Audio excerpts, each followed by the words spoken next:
ওকে। আসসালামু আলাইকুম রহমতুল্লাহি ওয়া বারাকাতুহু।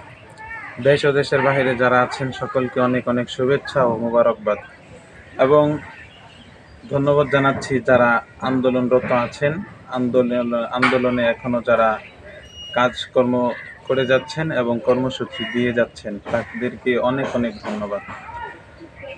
প্রিয় দর্শক, আজকে যে বিষয়টি নিয়ে আমরা উপস্থিত হয়েছি সেই বিষয়টি হচ্ছে, আপনারা দেখেছেন ছাত্রদের সমর্থন করতে গিয়েছিলেন আমাদের আসিফ মহতাব স্যার।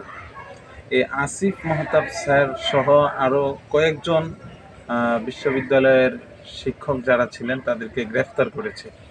কিন্তু একটা বিষয় আপনারা দেখবেন, আসিফ মহতাব স্যারকে তারা হাতকড়া পরিয়ে এবং হাতকড়া পরিয়ে তারা গরুর মতো টানা হেঁচড়া করে করে তারা এক জায়গা থেকে অন্য জায়গায় নিয়ে যাচ্ছে। কিন্তু অন্য অন্য যারা গ্রেফতার হয়েছে তাদের সাথে এমন আচরণ করা হয়নি। তো একজনের সাথে একরকম, আসিফ মহতাব সাহেবের সাথে ভিন্ন রকম আচরণ করার মূল কারণটা কি? সবাইকে ভালোভাবে গ্রেফতার করা হলো, তাদেরকে হাত করা লাগানো হলো না, আসিফ স্যারকে কেন হাত করা লাগানো হলো? বিষয়টা আপনারা জেনেছেন ইতিপূর্বে। ট্রান্সজেন্ডার ইস্যুতে আসিফ মহতাব স্যার উনি কিন্তু অত্যন্ত সচেতন শিক্ষকের একটা মহা দায়িত্ব, গুরু দায়িত্ব তিনি পালন করেছিলেন এবং দেশ এবং বিশ্ব মুসলিমকে তিনি সচেতন করেছিলেন। ট্রান্সজেন্ডার নামে ইহুদি খ্রিস্টানরা যেই অপপ্রচার, যে অপকর্মগুলো আমাদের মুসলমানদের মাঝে করছিল, এই আসিফ মহতাব স্যার কিন্তু তখন একটা জাগরণ, একটা সাড়া ফেলে দিয়েছিল।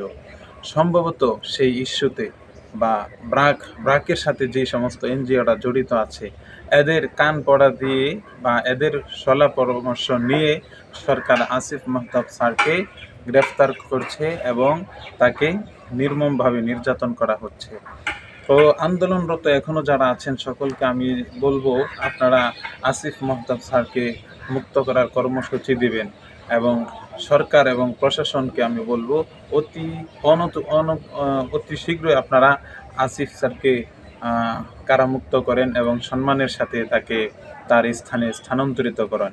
অন্যথায় এই ইস্যু নিয়ে আমরা অতি সত্বর উলামায়ে কেরাম ময়দানে অবতীর্ণ হবে ইনশাআল্লাহ। আসসালামু আলাইকুম ওয়া রাহমাতুল্লাহ।